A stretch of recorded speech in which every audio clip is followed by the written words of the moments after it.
कार्तिक मास के शुक्ल पक्ष की एकादशी तिथि को देव उठनी एकादशी, देव प्रबोधनी एकादशी या देव उत्थानी एकादशी के नाम से जाना जाता है। इन सभी शब्दों का अर्थ होता है भगवान का जागरण। यह एकादशी तिथि चातुर्मास अवधि के समापन का प्रतीक है, जिसमें श्रावण मास, भाद्रपद, अश्विन और कार्तिक महीने शामिल हैं। इस अवधि के दौरान भगवान विष्णु समुद्र तल पर आदिशेष नाग पर शयन करते हुए योग निद्रा की स्थिति में रहते हैं और देव उठनी एकादशी पर उनका जागरण होता है। इस दिन शालिग्राम स्वरूप और मां तुलसी का विवाह किया जाता है। इसके बाद विवाह के शुभ मुहूर्त शुरू हो जाते हैं। ऐसी मान्यता है भगवान विष्णु इस दिन योग निद्रा से जागने के बाद सबसे पहले माता तुलसी की आवाज ही सुनते हैं। शालिग्राम के साथ तुलसी के आध्यात्मिक विवाह को देव उठनी एकादशी या देव उठनी ग्यारस कहते हैं। इस दिन तुलसी की पूजा का खास महत्व है। देव उठनी एकादशी पर व्रत रखना बहुत फलदायी माना गया है।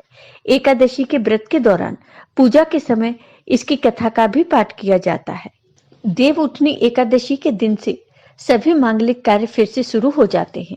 देव उठनी एकादशी पर भगवान विष्णु के उठने के बाद शुभ और मांगलिक कार्य शुरू होते हैं।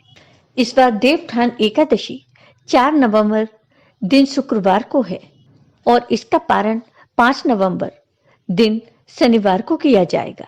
अब सुनिए देवउत्थान एकादशी की ये व्रत कथा। बहुत समय पहले की बात है। एक राजा थे जिनके राज्य में प्रजा बहुत सुखी थी। उनके राज्य में एकादशी के दिन कोई भी अन्न नहीं बेचता था और ना ही कोई अन्न खाता था। केवल सभी लोग फलाहार किया करते थे। एक बार भगवान ने राजा की परीक्षा लेने की सोची और भगवान ने एक सुंदर स्त्री का रूप धारण किया और सड़क किनारे पर बैठ गए। तभी राजा उधर से गुजरे और सुंदरी को देखकर चकित रह गए। उन्होंने सुंदरी से पूछा कि तुम कौन हो और इस तरह यहाँ क्यों बैठी हो? तब सुंदरी के रूप में मौजूद भगवान ने कहा कि मैं निराश्रिता हूँ। इस नगर में मेरा कोई जानने पहचानने वाला नहीं है। मैं किससे सहायता मांगू? राजा उसके रूप पर मोहित हो गए और बोले कि तुम मेरे महल में चलकर मेरी रानी बनकर रह सकती हो। इस पर सुंदरी ने कहा, मैं तुम्हारी बात मानूंगी, लेकिन तुम्हें राज्य का अधिकार मुझे सौंपना होगा। इस राज्य पर मेरा पूर्ण अधिकार होगा और मैं जो भी बनाऊंगी तुम्हें वो खाना ही होगा। सुंदरी के रूप पर मोहित राजा ने कहा कि मुझे तुम्हारी सारी शर्तें मंजूर हैं। अगले दिन एकादशी का व्रत था, लेकिन रानी ने आदेश दिया कि बाजारों में अन्य दिनों की तरह अन्न बेचा जाए। इतना ही नहीं, घर में उसने मांस, मछली आदि भी पकवाए और परोसकर राजा से खाने को कहा। यह देखकर राजा बोला, रानी, आज एकादशी है, इसलिए मैं तो केवल फलाहार ही करूंगा। तब रानी ने राजा को उनकी शर्त की याद दिलाई और कहा, या तो खाना खाओ, नहीं तो मैं तुम्हारे बड़े राजकुमार का सिर काट दूंगी।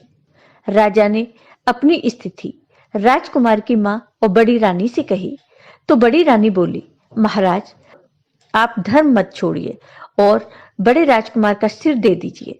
पुत्र तो फिर मिल जाएगा, लेकिन धर्म की हानि ठीक नहीं है। इसी दौरान बड़ा राजकुमार खेलकर आया और अपनी मां की आंखों में आंसू देखकर उनसे रोने का कारण पूछा। तब मां ने राजकुमार को सारी बात बता दी। तो राजकुमार ने कहा कि मैं सिर देने के लिए तैयार हूं। मेरे पिताजी के धर्म की रक्षा जरूर होनी चाहिए।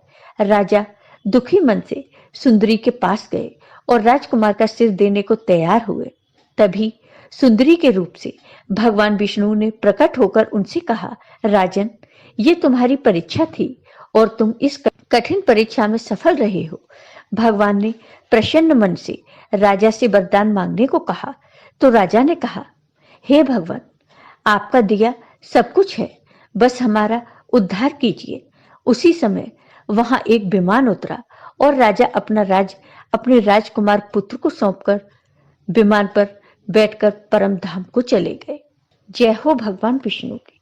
देव उठनी एकादशी की पूजा विधि। देव उठनी एकादशी के दिन ब्रह्म मुहूर्त में स्नान आदि से निर्वृत्त होने के बाद भगवान विष्णु जी की पूजा करते हुए व्रत का संकल्प लें। फिर भगवान विष्णु की प्रतिमा के समक्ष उनके जागने का आह्वान करें। भगवान विष्णु का गंगा जल से अभिषेक करें। भगवान विष्णु को पुष्प और तुलसी दल अर्पित करें। अगर संभव हो तो इस दिन व्रत भी रखें। सायंकाल में पूजा स्थल पर घी के 11 दिए देवी देवताओं के समक्ष जलाएं। यदि संभव हो पाए तो गन्ने का मंडप बनाकर बीच में भगवान विष्णु जी की मूर्ति रखें। भगवान हरि को गन्ना, सिंघाड़ा, लड्डू जैसे मौसमी फल अर्पित करें। एकादशी की रात एक घी का दीपक जलाएं। अगले दिन हरिवासर समाप्त होने के बाद ही व्रत का पारण करें। एकादशी पर भगवान की पूजा में सिंघाड़ा, बेर, मूली, गाजर, केला और बैंगन सहित अन्य मौसमी सब्जियां अर्पित की जाती हैं। धार्मिक मान्यता है कि सिंघाड़ा माता लक्ष्मी का सबसे प्रिय फल है। इसका प्रसाद लगाने से मां लक्ष्मी प्रसन्न होती हैं। देव उठनी एकादशी के दिन तुलसी विवाह भी होता है। इस दिन भगवान विष्णु के शालिग्राम अवतार और माता तुलसी का विवाह किया जाता है। इस दिन माता तुलसी और शालिग्राम भगवान की विधि विधान से पूजा करें। भगवान की आरती करें। भगवान को भोग लगाएं। इस बात का विशेष ध्यान रखें कि भगवान को सिर्फ सात्विक चीजों का भोग लगाया जाता है। भगवान विष्णु के भोग में तुलसी को जरूर शामिल करें। ऐसा माना जाता है कि बिना तुलसी के भगवान विष्णु भोग ग्रहण नहीं करते। इस पावन दिन भगवान विष्णु के साथ ही माता लक्ष्मी की भी पूजा करें। इस दिन भगवान का अधिक से अधिक ध्यान करें। देव उठनी एकादशी का महत्व। मांगलिक कार्यों की दृष्टि से देव उठनी एकादशी का विशेष महत्व है, क्योंकि इस तिथि से विवाह, मुंडन, गृह प्रवेश, सगाई आदि जैसे मांगलिक कार्य प्रारंभ हो जाते हैं। देवशयनी एकादशी से लेकर देव उठनी एकादशी तक 4 माह कोई भी शुभ कार्य नहीं होता, क्योंकि इन 4 माह में भगवान विष्णु योग निद्रा में रहते हैं। देव उठनी एकादशी का व्रत रखने और भगवान विष्णु की पूजा करने से पुण्य की प्राप्ति होती है। इस दिन तुलसी विवाह का भी आयोजन किया जाता है। तुलसी विवाह कराने से दाम्पत्य जीवन की समस्याएं भी दूर होती हैं। जय हो भगवान विष्णु की। आपको ये वीडियो पसंद आया हो तो कमेंट बॉक्स में कमेंट करके जरूर बताइए। साथ ही मेरे वीडियो को ज्यादा से ज्यादा शेयर करिए। धन्यवाद।